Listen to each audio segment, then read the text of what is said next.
What's going on, guys? Welcome to Victims and Villains. If you guys are new to our content, we create content like what you're watching right now simply to educate and engage individuals like yourselves on mental health awareness and suicide prevention through pop culture. My name is Captain Nostalgia. I'm a writer, podcaster, and the director of our film festival entitled Horrific Hope. If you guys would like more information on what we do as an organization, podcast network, and more movie reviews like this, click the link in the descriptions below where you guys can also find links to our social media, how to support us financially, and most importantly, our mental health resource library. Today we're going to be talking about the Blu-ray release of Baby Assassins from our friends over at Wellgo Entertainment. If you guys are interested in what I have to say, you guys can now pick this up from your local Walmart, Target, Best Buy, etc. On physical DVD or Blu-ray, or you guys can just rent it online. This movie tells the story of two young female assassins who are forced to have a life. They have to get a life as a cover, i.e.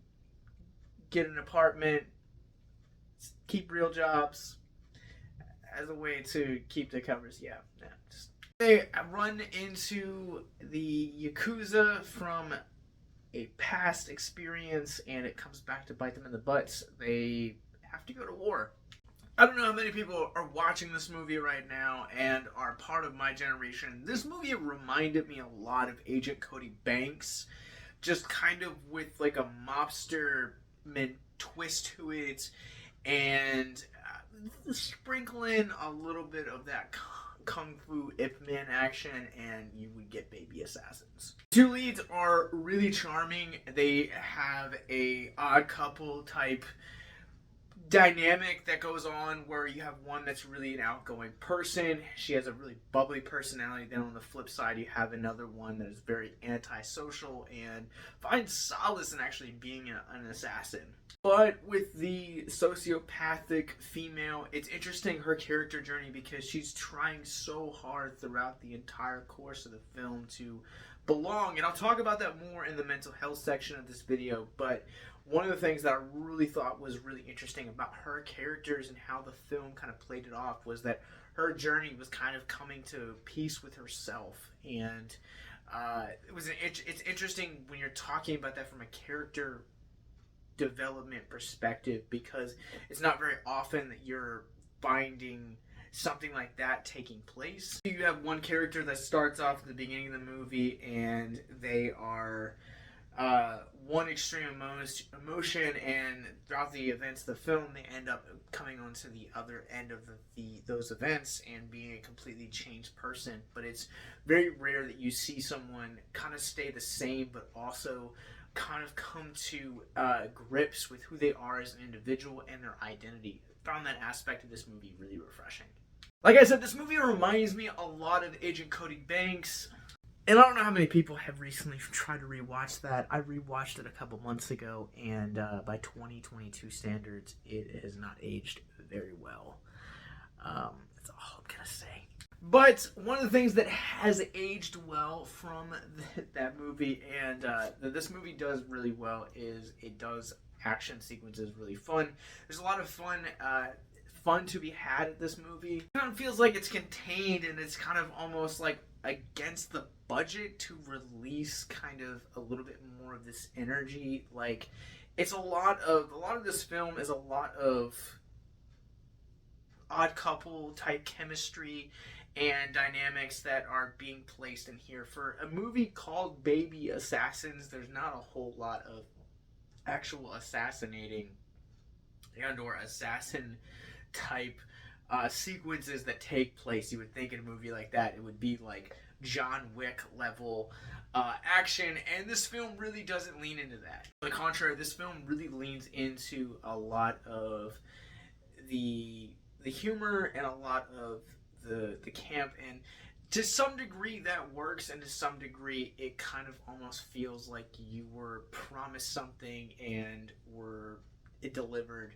something else, and this movie in that aspect kind of feels underwhelming. Don't get me wrong, there's a lot that this movie does that's really smart and that's really fun, but a lot of it on the flip side end of this as well also feels really just kind of like a bait and switch. Actresses that lead this movie have a great chemistry, they have a great dynamic and a great juxtaposition with one another, where you have one that is a very stoic character that's kind of going on her own character journey, and then you have another one that's full of energy, and I just think the two of them play really well off each other. There are some really unexpected situations that the two of them are placed in this movie, and they just, that dynamic works really well in those situations. The movie works really well too, the third act of this movie, where you're kind of having this Yakuza versus these two assassins, the two of them facing off in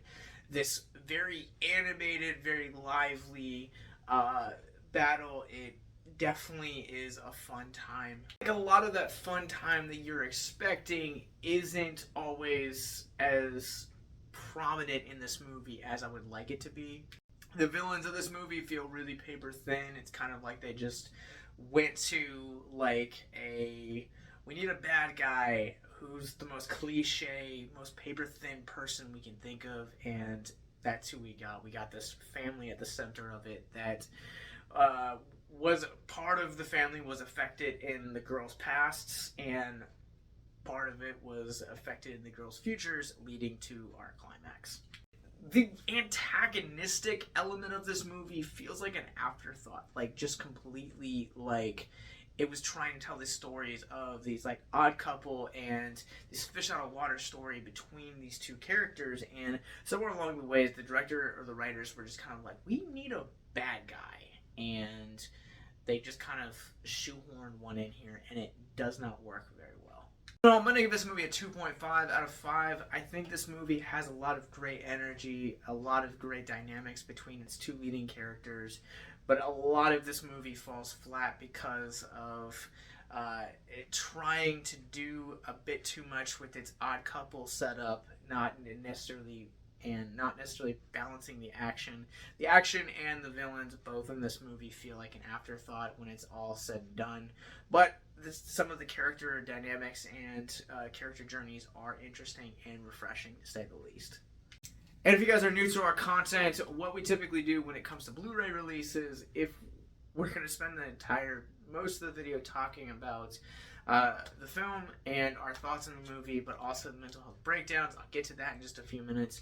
But I also like to spend a minute or two just kind of talking about any special features. And if you guys are interested in checking out this movie, I would suggest renting it digitally and or buying it digitally, because this is bare bones. Unless you are a collector for collector's sake and you just like to have as much media as possible, there's really no reason to pick this up on Blu-ray, because this movie doesn't offer any kind of special features. It's bare bones. It's literally just trailers and the movie. Now it's time for mental health. If you guys are new to our content, Mental Health Moment is where we take a theme of mental health from the movie which we're reviewing, talk about it for just a few moments in hopes to deconstruct the stigma surrounding mental health. When it comes to covering movies from other cultures, and I am terrible pronouncing names, and I'm trying to actually get away from just doing character names just in hopes not to offend anyone by my mispronunciation. So for the sake of setting up this scene, we're going to use visual aids. So this young female assassin right here. There's a scene where the two assassins get a job kind of in the real world, and this job is very... it's out of this world, to say the least, and I don't know how else to describe it. It's very weird, it's very bizarre, and it's something that only this movie could do. This movie does very weird, bizarre things uniquely, really well. Let's talk mental health. But they're celebrating their first day at the job with the rest of the staff and the owners, and the little bit more antisocial young girl basically just kind of like stays really quiet and just kind of sneaks out the background, and no one really notices.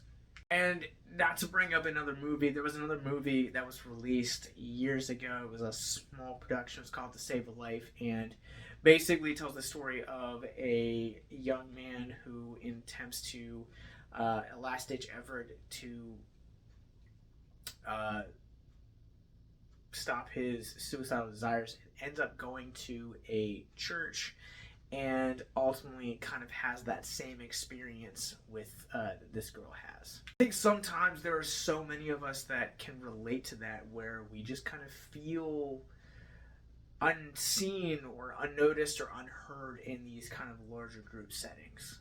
And if you guys have been on our channel recently, or you guys have been listening to our podcast recently, one of the themes that we've been talking about a lot recently has been just listening and just giving people a voice. I want to emphasize giving people a voice because sometimes we see characters like this young lady, like this young man, and in movies, and we're like, oh man, like that feels like an over exaggeration of things that actual people go through. But from someone that has gone through that and has felt like that and still to this day still finds himself in certain situations and feels like that, where you don't feel like you have a voice, that stuff matters. Sometimes addressing and just going up and striking up a conversation with that person really does make all of the difference. And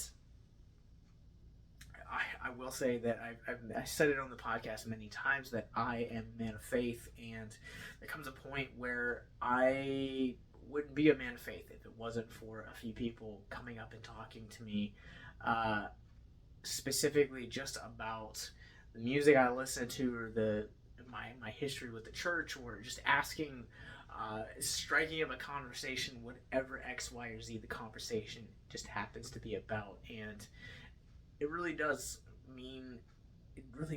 flip perspectives entirely. I encourage anyone watching this right now that if you know, or you happen to see someone going through this, going up and just saying hi, or just greeting them. Something as simple as, I like your shirt, or I like your hair, or like your makeup, or just saying something as simple as that really can make all of the difference to someone going through it. Because we see people in pieces of their lives. We don't know the context. We don't know the reason as to why they're happy, or why they're sad, or why they're going through whatever emotions they're going through. And sometimes that stuff really does matter.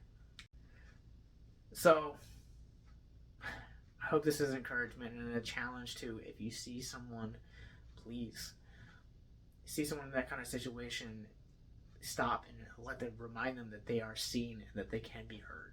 As always, if you or somebody you know is watching this and you're struggling with suicide, addiction, self-harm, or depression, click the links in our descriptions below. Check out our mental health resource library. Baby Assassins is now out wherever you guys get your movies from, both digitally and physically. Go check it out. Go rent it. Go buy it.